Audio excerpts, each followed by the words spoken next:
Bismillahirrahmanirrahim. Assalamualaikum warahmatullahi wabarakatuh.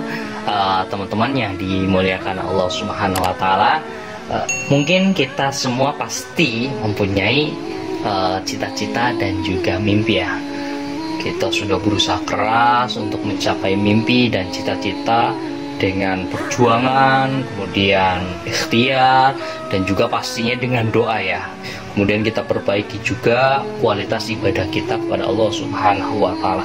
Namun ketika kita sudah berusaha keras nih, ternyata hasilnya tetap saja tidak sesuai dengan apa yang kita harapkan, dan ini terkadang sering terjadi.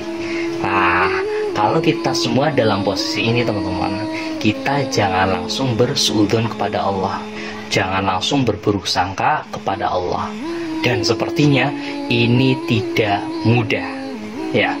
Karena apa? Karena kehidupan itu tidak semudah ucapan Maria Teguh lah, kata ini ya mah. Kita harus meyakinkan diri kita bahwa janji Allah itu tepat dan diberikan pada waktu yang tepat pula. Nah, kemudian saya teringat bunyi suatu ayat Al-Quran teman-teman, yakni surat Al-Baqarah ayat 216. Bunyinya gini: A'udzu billahi minasyaitonir rajim. Kutiba 'alaikumul qitalu wa huwa kurhul lakum wa 'asa an takrahu syai'an wa huwa khairul lakum wa 'asa an tuhibbu syai'an wa huwa syarrul lakum wallahu ya'lamu wa antum la ta'lamun. Shadaqallahul azim. Yang artinya kurang lebih kayak gini: diwajibkan atas kamu berperang, padahal berperang itu adalah sesuatu yang kamu benci. Nah, boleh jadi kamu membenci sesuatu padahal ia amat baik bagimu, dan boleh jadi pula kamu menyukai sesuatu itu padahal ia amat buruk bagimu. Allah mengetahui sedangkan kamu tidak mengetahui. Nah, dalam ayat ini ada poin yang sangat menarik teman-teman. Nah, poinnya itu di sini. Boleh jadi kamu benci sesuatu padahal ia amat baik bagimu, dan boleh juga kamu menyukai sesuatu padahal ia amat buruk bagimu. Dan ditutup dengan closingnya, Allah mengetahui sedangkan kamu tidak mengetahui.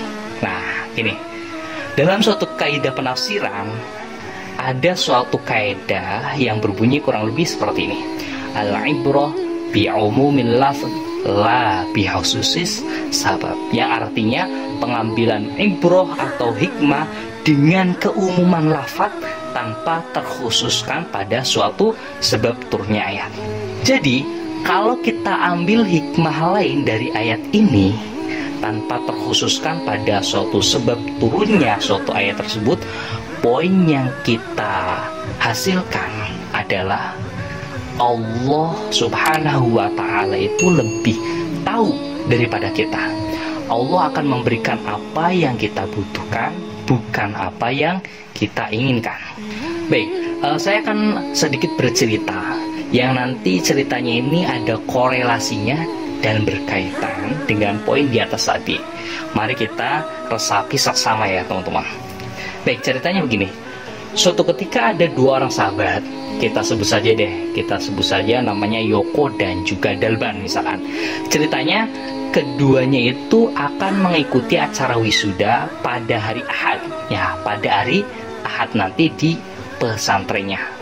Nah, kemudian di Jumat pagi masing-masing mereka itu mencuci jasnya yang akan dipakai untuk acara wisuda pada hari Ahad nanti. Nah, akhirnya nyuci tuh. Setelah selesai mencuci jas, mereka pun langsung menjemur. Nah, menjemur di pelataran pesantren. Nah, singkat cerita, akhirnya hari pun menjelang siang dan mereka semua bersiap untuk melaksanakan sholat Jum'ah.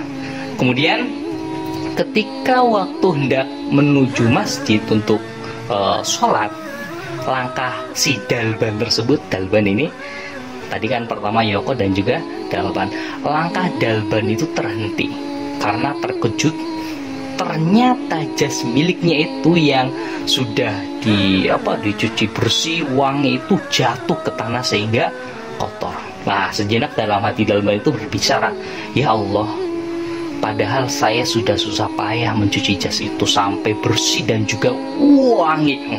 Saking bersihnya jadi wangi, tapi kenapa kok malah jatuh? Nah, akhirnya tapi ya sudahlah, akhirnya mereka pun melanjutkan perjalanan untuk menunaikan sholat Jumat. Nah, setelah pulang dari Jumatan, ternyata si Dalban itu terkejut lagi karena jas milik temannya yakni Yoko yang tidak jatuh itu ternyata hilang diambil orang. Sedangkan jas miliknya yang jatuh tadi karena kotor kemudian di tanah tidak diambil oleh pencuri tersebut. Akhirnya dia pun berkata dalam hati, oh ya Allah, ternyata Allah itu lebih tahu daripada kita. Allah Subhanahu wa ta'ala akan memberikan apa yang kita butuhkan, bukan apa yang kita inginkan. Nah, gitu.